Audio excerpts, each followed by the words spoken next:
My mother always wanted a son. She finally became pregnant and began taking various sex-changing drugs and herbs of dubious origin, firmly believing that these drugs could turn the fetus into a boy. In my past life, I begged her to stop. I showed her science books, pleaded with her to be healthy. She listened, stopped the crazy remedies, and gave birth to a healthy baby girl. My family blamed me. They claimed my interference turned the brother into a sister. They said I was responsible for her. I loved my little sister and took care of her tirelessly. But she grew up hating me, blaming me for her gender because the guy she liked was gay. In a fit of rage, she hacked me to death with a kitchen knife. When I opened my eyes again, I was back to the moment my mother announced her pregnancy. This time, I'll give them exactly what they want. Penny, I'm pregnant. Do you want a little brother or a little sister? When I heard my mom say those words, I realized I had been reborn. I flashed a huge smile. Of course I want a brother. Otherwise, who will carry on the family name? Mom, Dad, and Grandma treat you so well, you can't let the family line end with you. My dad and Grandma immediately shot me approving looks. My mom's smile froze for a second before she forced it back. Penny, how can you say that? A sister would be just as sweet and well-behaved as you.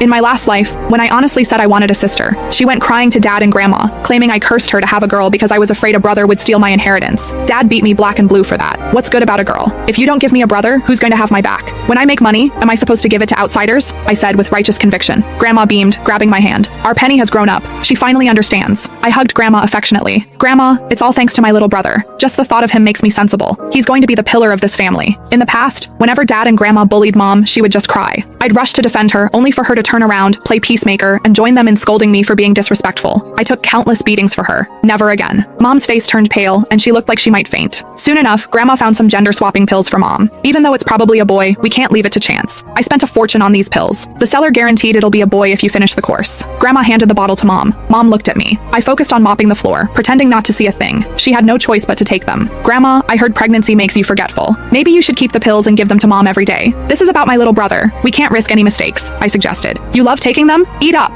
Grandma nodded vigorously. Right.